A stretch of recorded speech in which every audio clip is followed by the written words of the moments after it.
Hello everybody, Sean here, and we are taking a look at one of the level 70 dungeons, Kugane Castle. This is unlocked after you complete the main scenario quests, and then you go to Kugane, speak to an NPC near the trading company, do a quick little quest, and you will have this dungeon unlocked. Kugane Castle, as you would expect, is a pretty intense dungeon. It is a level 71, so you gotta bring your A game for this one. And the main reason why I say that is because both level 70 dungeons and the third one that you do in the story all have very, very hard-hitting enemies, and I cannot stress that enough. All three level 70 dungeons have very hard-hitting enemies, and they do this on purpose to slightly discourage mass pulls. So keep that in mind, that you can see right here on your screen, 3 enemies are shredding the tank right now. And although a defensive buff is used later, you'll see throughout the dungeon that even with maximum defensive buffs on, this dungeon is still going to shred your tank very quickly. So one pull at a time is highly advised. If you are in some sort of crazy rush, I don't think this is the dungeon for you. Everything in here is going to hit very, very hard no matter how geared your tank is. So keep that in mind.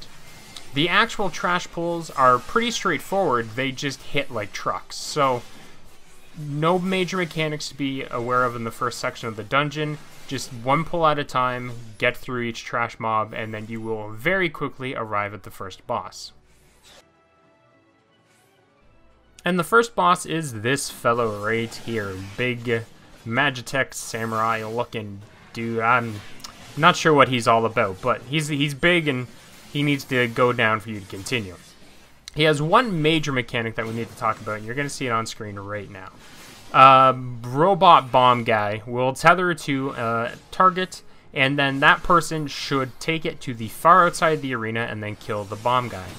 Once it's dead, it will begin its detonation process and explode, and the orange ring obviously represents the AoE. This will happen several times throughout the fight, and as it does, there will be more bombs tethering to more people, so you just need to split them up or take them all to the same side, leaving the opposite side of the arena safe. Now, he does have a few other AoEs. One is an unavoidable AoE. There's nothing you can do about it. Clear out is another AoE, which is always in front of him.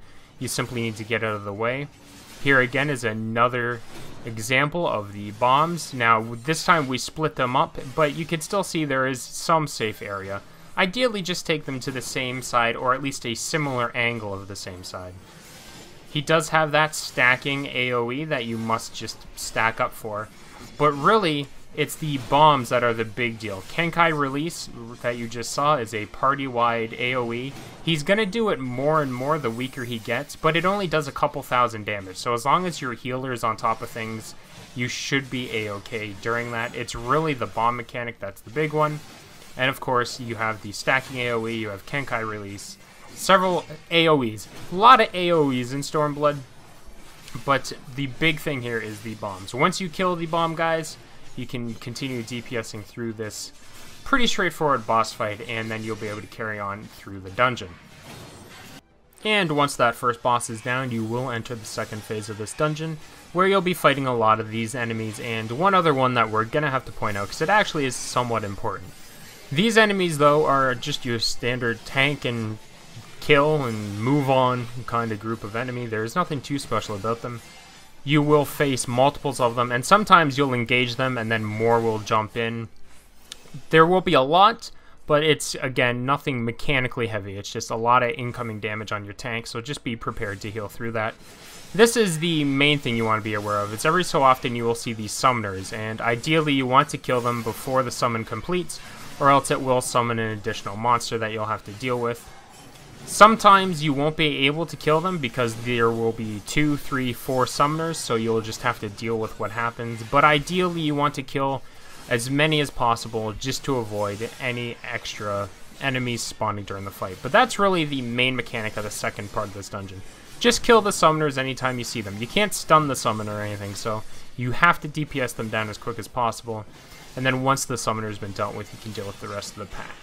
Once you've dealt with a few groups of these guys, you will move on to the second boss. And here's the second boss, a larger version of the enemies you have fought thus far. He's pretty straightforward, but has one major mechanic we will go over, and that's Clockwork Medium. Anytime he uses this, it will summon more enemies into the arena, and then they will perform a varying amount of AoEs. Sometimes it's one big one, sometimes it's a couple small ones. And then afterwards, they'll either disappear, or they'll enter the battle.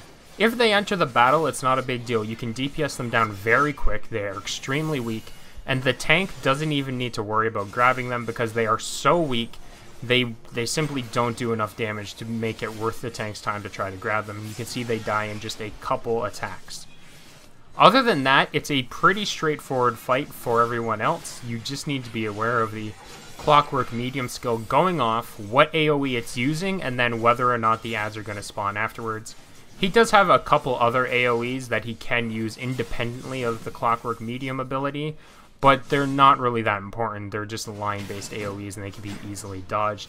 And of course, like most tanks, he does have a minor tank buster skill, but it's not as strong as some of the others, so as long as you use a defensive cooldown every once in a while, you'll probably be fine.